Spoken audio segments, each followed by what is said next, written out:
there's some kind of like fucked up ideas about romance in that show, waiting for the one, right? And like how dating works and how men treat women, you know, Neil Patrick Harris's character and stuff like that. I don't mean to denigrate the show. It was a great show. And that was. What about The Office being so racist, Rainn? It was racist. but how has that challenge been to kind of look at, because you've spoken about it before, about the challenges of How I Met Your Mother and how it relates to contemporary American Western civilization ideas about dating, intimacy, and romance? Yeah. For me, there was a tricky thing where I struggled with relationships for years, and I had the opposite problem as Ted. Like, he was falling in love on the first date and wanting to get married to everyone. I was the opposite. I was like, I was always coming up with reasons I couldn't be with people. So it was confusing because it created some internal dissonance. You were a little more of a Barney? No, I just ran avoidant. Oh, okay. You know? Yeah. I mean, I had my nights, whatever. You know, like, but I was more, there was a part of me that would like want to be with someone, and then I was constantly like, I would panic and I would freak out, and I would need to get away. Thanks for sharing that. That's bold and brave to share that. I've done a lot of work on it. Okay. You know, I did a lot of work on it, and I've made amends to people, you know, that I think I was like, I don't think I was the easiest person to date, just because I was 1 foot in, 1 foot out, you know, and I always felt like I needed to keep my eyes on the exit sign. Something about it was really scary for me. But then I was playing this character who was not that, who was all in, you know, but also in a somewhat could be like psychotic way. Like he was also looking to save himself, you know, the ultimate kind of codependent. Totally. Like, you complete me from Jerry Maguire, which is the most. And there are a lot of garbage messages we get from Hollywood pop songs. You know, it's all about, the "you complete me" is like, I love that movie, but it's one of the more damaging lines in Western society, in culture. No one completes anyone. No, and if you do, anyone you make into a god will become a demon. You know, you're going to have to punish them when you realize that they're not the god you made them into. So the writers of How I Met Your Mother were not Barneys. They were kind of writing a parody of like hypermasculinity.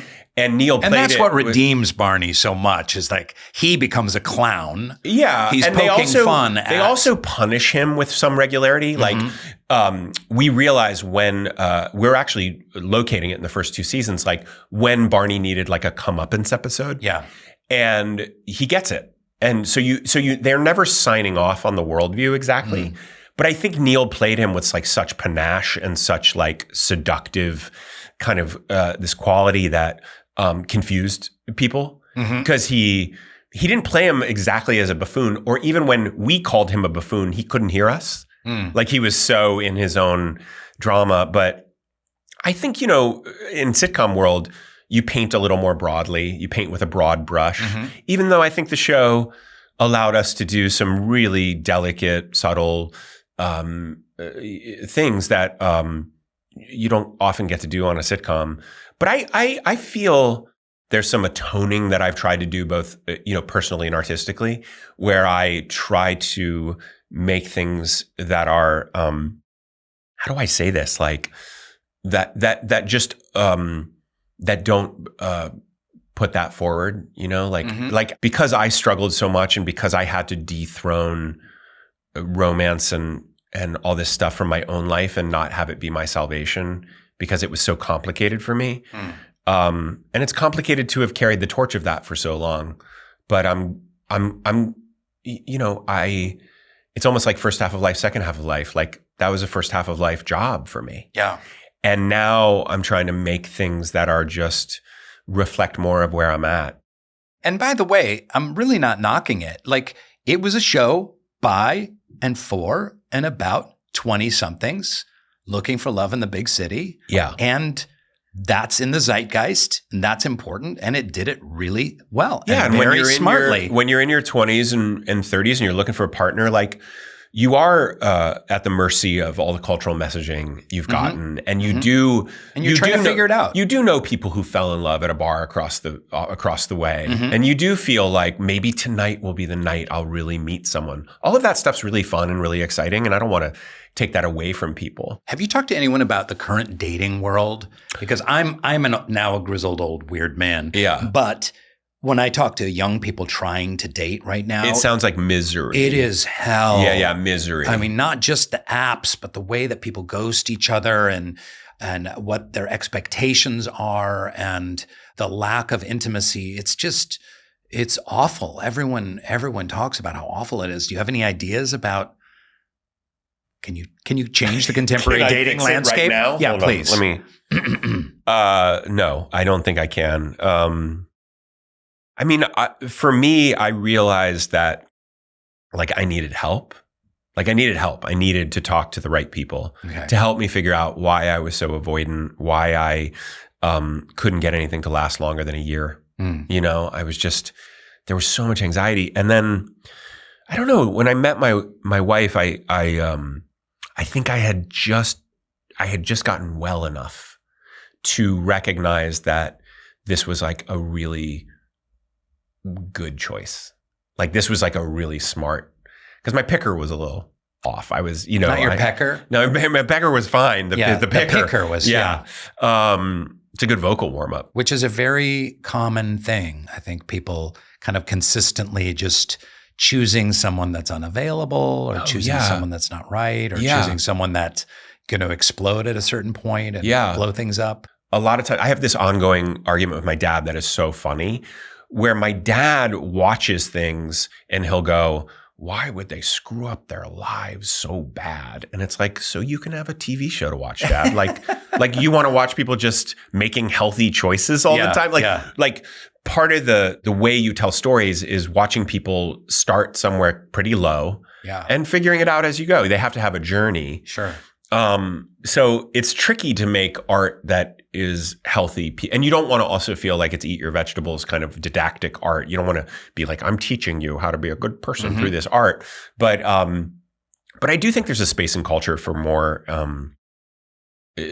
just healthier people kind of figuring it out. I talk to my producer Kartik all the time about, we have so many stand-up comics on the show because stand-ups, they'll talk about everything. Right. They'll be like, I was drunk in a ditch and a sex addict, and then I had a nervous breakdown, and I did this comedy special, and I hate my mother, and they'll just spill it all out. Well, that's because they're using the currency of their realm, of their trade. Whereas I think actors, especially actors who don't generate their own material, I think they can, unless they have like a deep sense of themselves. Like they're like, well, no, these were Tom Stoppard's lines. You know, he wrote these lines. Or I think there might be some insecurity about like, I am a vessel through which something comes rather than the generating it myself. Yeah.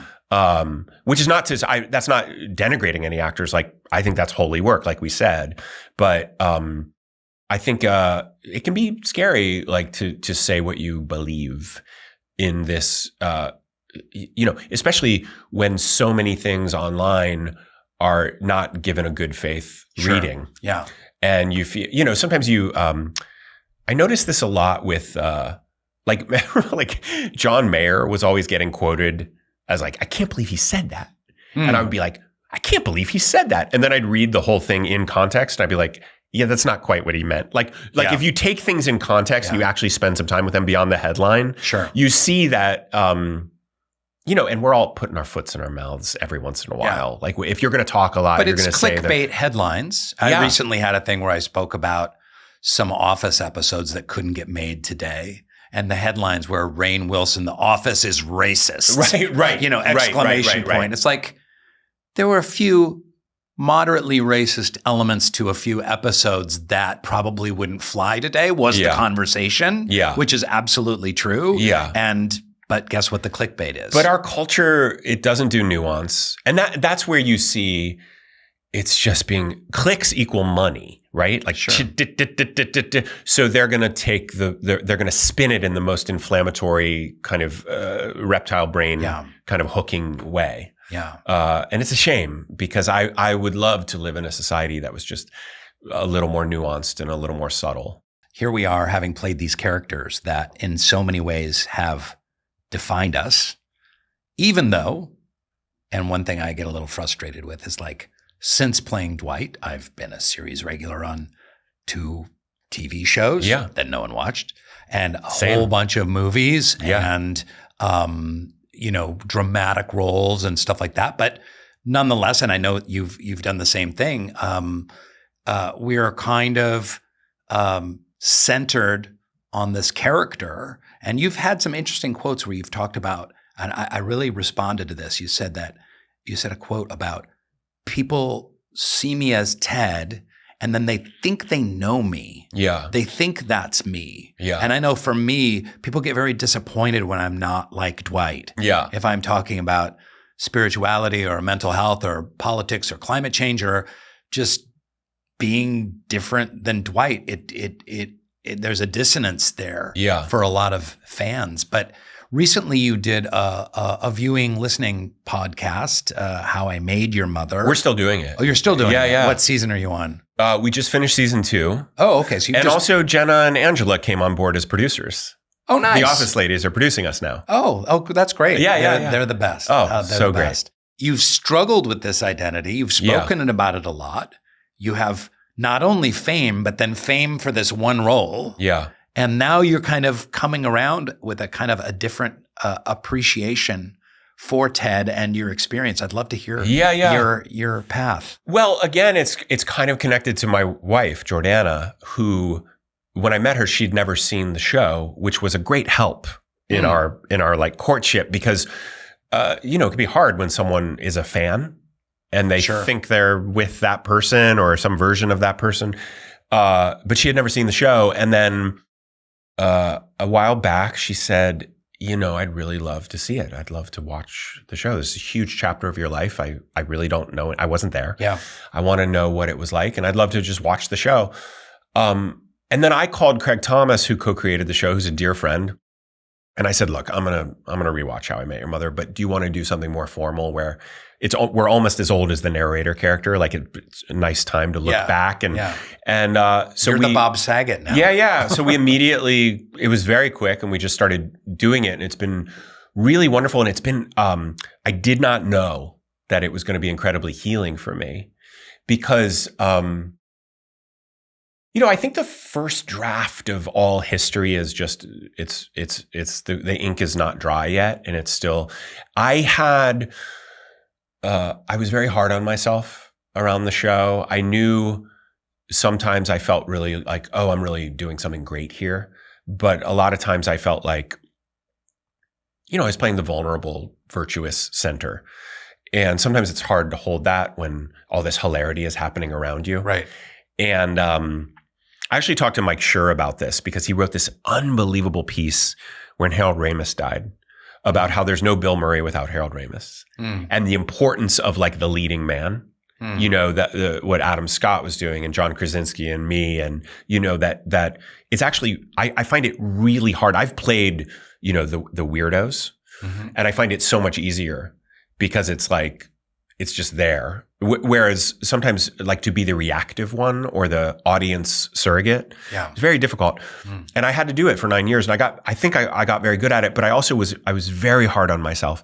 And then I'm watching the show in just the first 2 seasons and I'm like, wow, like as if it's not me, but it's almost like a younger brother. I'm like talking to this younger version of myself, like, you did a great job. Yeah. Like you did a great job and you did a really good job in a really hard environment and a hard role.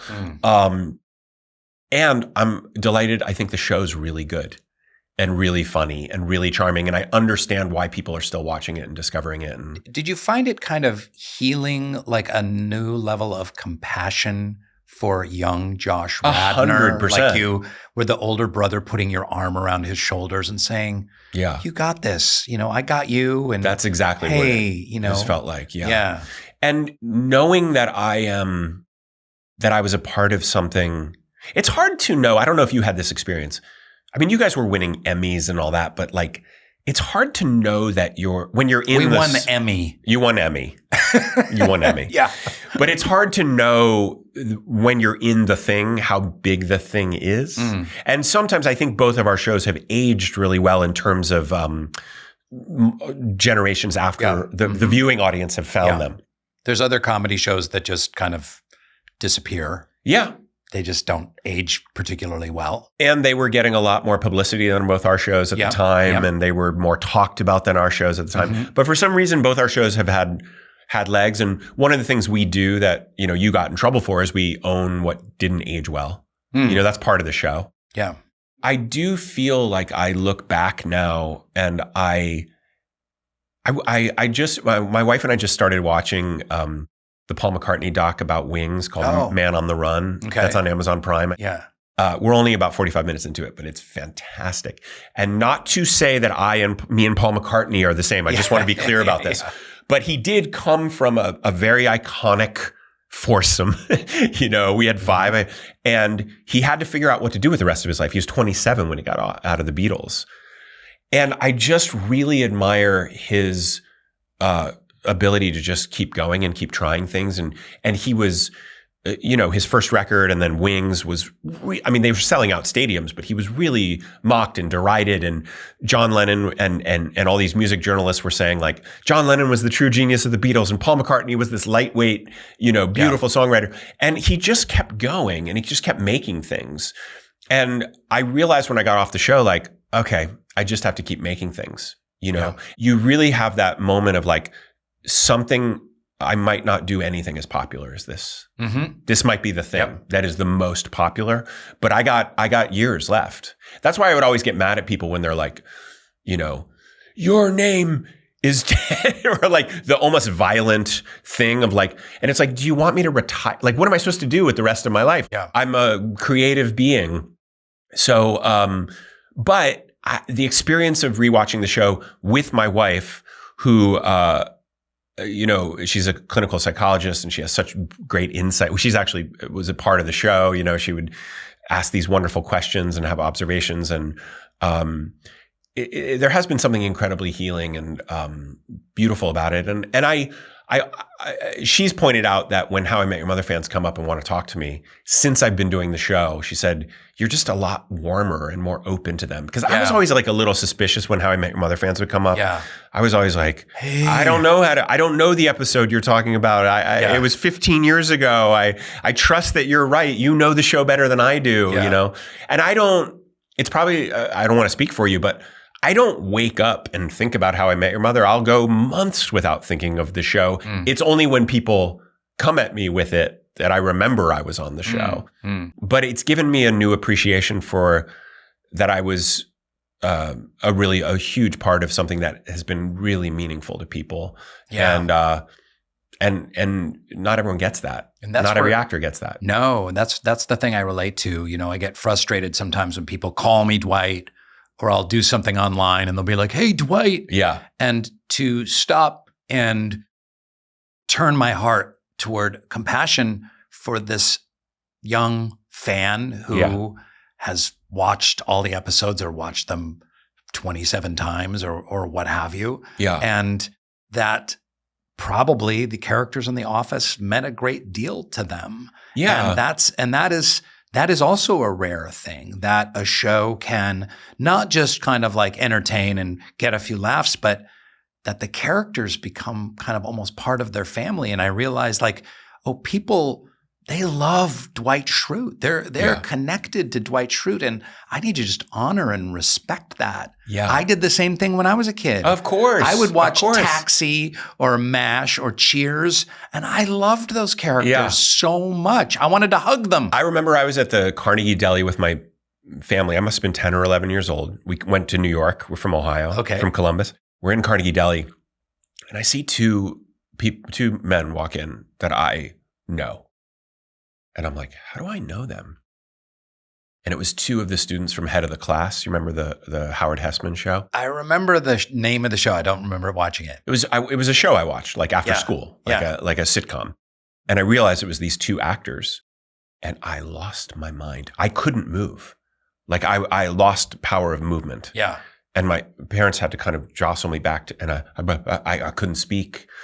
And I try to remember that, like, that people sometimes lose their mind when they see you, or they know you. They have the other thing that I find so beautiful is when people tell you, I'm sure you've heard this. I talked to Jesse Tyler Ferguson about this too. When people say, I was going through a divorce. Yeah. My sibling passed away. Yeah. I was sick.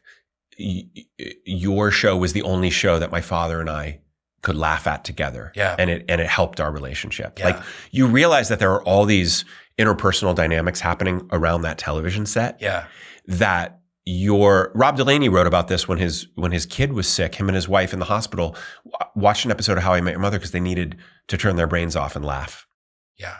And you think that, going back to Zelda, like, that's holy service. Mm. You know, it's like where a clown is actually like the healing element. It's like Shakespearean. You know, the clown carries the wisdom and helps Lear through the dark Lear's moment. fool. Yeah. So I remember Farrell's ice cream parlors. Did you have those in Ohio? It's kind of a chain. And it's old fashioned-y. They bang the drum and it's like an 1890s one-wheeled bicycle kind of place. Yeah. And we would always go, that was the special treat place. And there was a signed picture from Alice from the Brady Bunch. Yeah. Near the cash register of her in that Farrell's. Yeah. And every time I went to Farrell's, I would look at Alice from the Brady Bunch and the signed picture was like, she was here. She was here. Oh my God, she was actually here. And there was a charge to it. Yeah. And I even try to do a thought experiment where that gives me a little more empathy for people who do that projection onto me. Like, I'm watching The Pit, which I love The Pit. It's great, right? Amazing. Now, I know Noah Wiley's an actor, but these other people are largely new to me. Mm-hmm. So, like, I think of them as emergency room doctors. Yeah. You know what I'm saying? I know they're actors, and I know that I know the process they went through to get those jobs. Like, I'm in the business. Like, I understand it. But there's a part of my brain that is like, no, they're emergency room doctors. And it might take me a moment if I saw them in another role. It might take me a moment to go, okay, they're in this new context, right? It's a strange thing. Like, I just try to extend some compassion to fans because they're really having an experience with you that is very powerful. Yeah. It's important to stay humble in that experience. I don't always succeed, especially when someone is coming up with their phone and I'm in the airport and trying to get to a gate. It can be challenging. The Soul Boom Podcast. Subscribe now on YouTube, Spotify, Apple Podcasts, and wherever else you get your stupid podcasts.